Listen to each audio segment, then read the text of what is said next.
At 1.4 billion kilometers from Earth, a faint whisper slices through the cosmic static.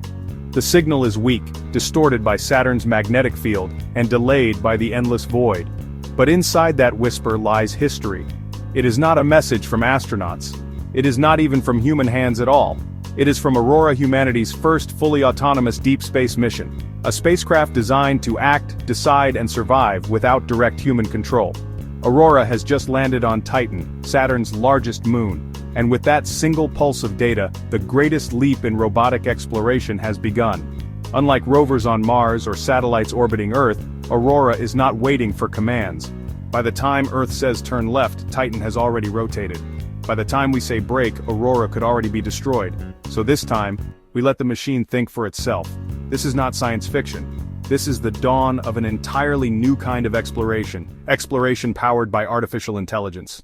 Why Titan? Out of more than 200 moons in our solar system, why risk it all here? Because Titan is unlike any other world. It is the only moon with a thick atmosphere denser than Earth's, composed of nitrogen, methane, and complex hydrocarbons. Its surface pressure is 50% greater than Earth's, making it feel heavy, crushing, oppressive. Its surface temperature averages minus 179 degrees Celsius. Here, water is not liquid, not vapor, but rock-hard ice.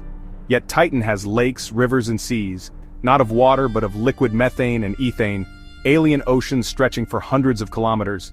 These seas may be as close as we can get to Earth 4 billion years ago, before life emerged. For scientists, Titan is a chemical time capsule, preserving the primordial soup that once gave rise to biology. Some believe Titan could even host exotic methane-based life that breathes what would poison us, and swims in seas where humans would instantly freeze. But Titan is distant, too distant for real-time control. One signal from Earth takes more than an hour to arrive. By then, a rover might already have sunk into a methane swamp. That's why Aurora had to be different, not remote-controlled, but self-controlled.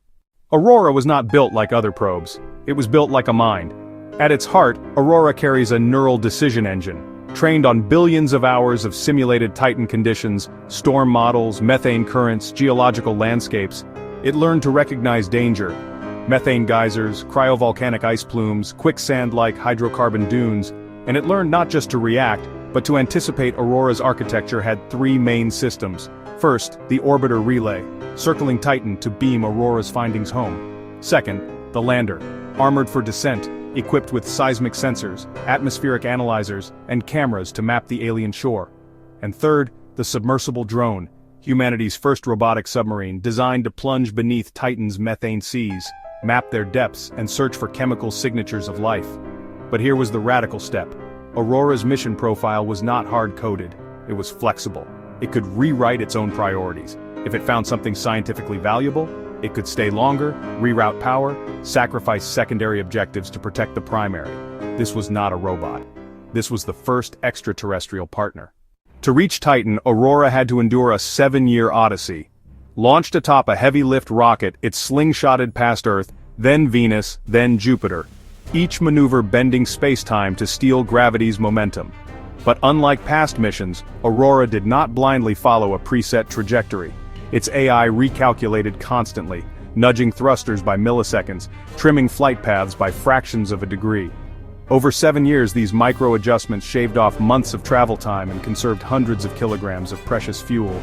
The spacecraft endured solar storms, radiation belts, and meteoroid strikes. When one micro-meteoroid punctured an outer solar array, Aurora rerouted power in seconds, sealing the damaged circuit before it could cascade into a system failure.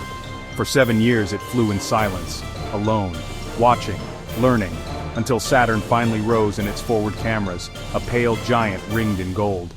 Then came the trial of fire.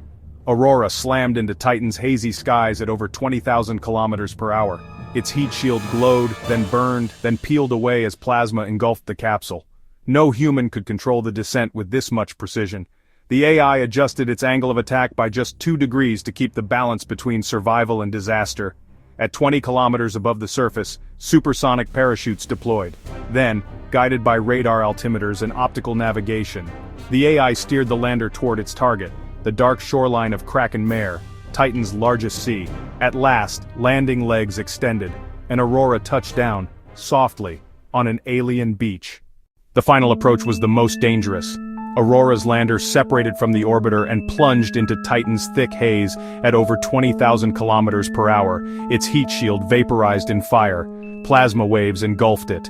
Aurora angled its descent by just 2 degrees, enough to prevent a catastrophic skip-off but not so steep as to burn up. Supersonic parachutes deployed at 180 kilometers up, ballooning against winds stronger than any hurricane on Earth. But Titan's atmosphere is deceptive. Thick but cold, filled with nitrogen fog that blinds optics. Aurora switched to radar and LiDAR navigation, mapping the terrain in real time.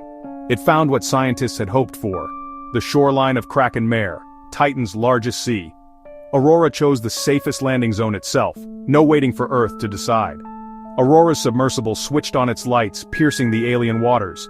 Sonar pulses mapped the sea floor, building the first 3D model of an extraterrestrial ocean bed. Methane currents tugged at the hull, but the AI adjusted thrusters, compensating instantly.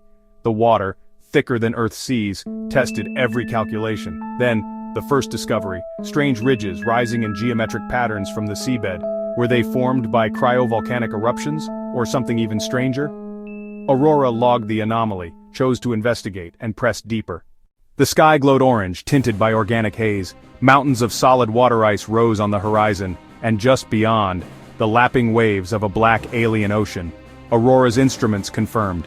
Kraken Mare stretched more than 1,000 kilometers across, deeper than the Mediterranean. The air was dense, unbreathable, but eerily calm.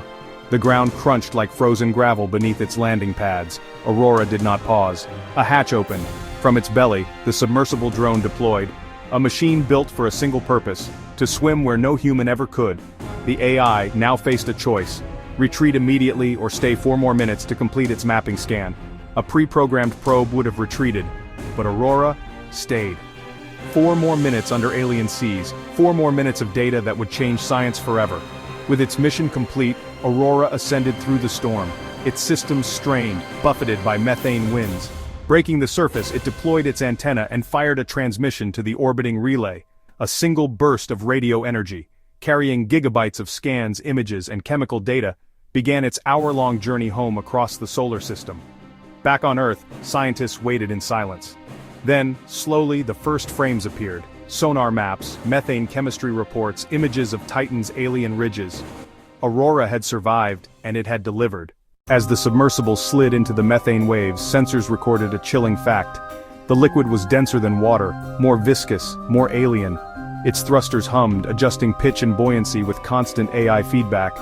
Lights cut into the blackness, revealing a world no eye had ever seen. Sonar pulses built a 3D map of the seafloor. What it revealed shocked scientists: ridges rising like underwater mountain chains, caverns hinting at volcanic vents, structures that looked uncannily geometric. Aurora approached one ridge and deployed chemical sensors. The methane was rich with complex organic molecules, precursors to life. No proof of biology yet, but clear evidence that Titan's seas were chemically active, far more dynamic than expected. Then, something strange. The sonar showed plumes, like geysers, erupting from fissures in the seabed. Were they methane springs, cryovolcanic activity, or something even more mysterious? The future of exploration no longer depends on how far we can go, but on how far we dare to trust the intelligence we create. Titan was only the beginning, and its echoes are still coming home. But Titan is never gentle. As Aurora mapped the seabed, the orbiter detected a methane storm building above the mare. Winds accelerated, pressure shifted, surface waves began to rise. Aurora faced a choice: abort the dive, or stay just 4 more minutes to finish the scan. A pre-programmed probe would have fled. But Aurora's AI weighed the risks. Its decision: stay. 4 more minutes of precious data, gathered in the face of escalating danger. Then, thrusters fired. The submersible rose, breaking the methane surface as waves battered its hull. Aurora's systems strained but held. The hatch closed, and the lander reconnected. It had survived. Aurora had seen enough. Its memory banks overflowed with terabytes of sonar maps, chemical samples, and environmental scans. The lander's antenna unfolded and fired a powerful transmission to the orbiter. From there, the data leapt across space, a journey of over an hour to Earth. Back in mission control, silence reigned. Then the first frames arrived. Maps of alien seas, spectra of methane chemistry, images of ridges that no human had ever imagined. Aurora had not only survived, it had delivered history. Aurora's mission was more than successful. It proved a concept that will change exploration forever. That AI can not only follow instructions, but write its own story. That machines can handle danger, uncertainty, and discovery in real time, without a human hand guiding them. Its findings reshaped science. Titan was no longer a frozen curiosity, but a living world, dynamic and chemical, a laboratory of life's possible origins. And its methods, neural decision-making, adaptive navigation, robotic autonomy, are already being adapted for future missions. Submarines for Europa's hidden ocean, drones to swarm the skies of Venus, autonomous excavators for the Moon and Mars. In the methane seas of Titan, Aurora left more than data. It left proof that intelligence we create can be our partner, not just our tool. That machines can venture where humans cannot, endure what humans cannot, and reveal what humans cannot. As its final transmissions faded into static, one truth echoed louder than any signal. The future of exploration is not about how far we can go, but how far we dare to trust what we build. Titan was the beginning, and its echoes, are still coming home. If you enjoyed the video, feel free to join our community.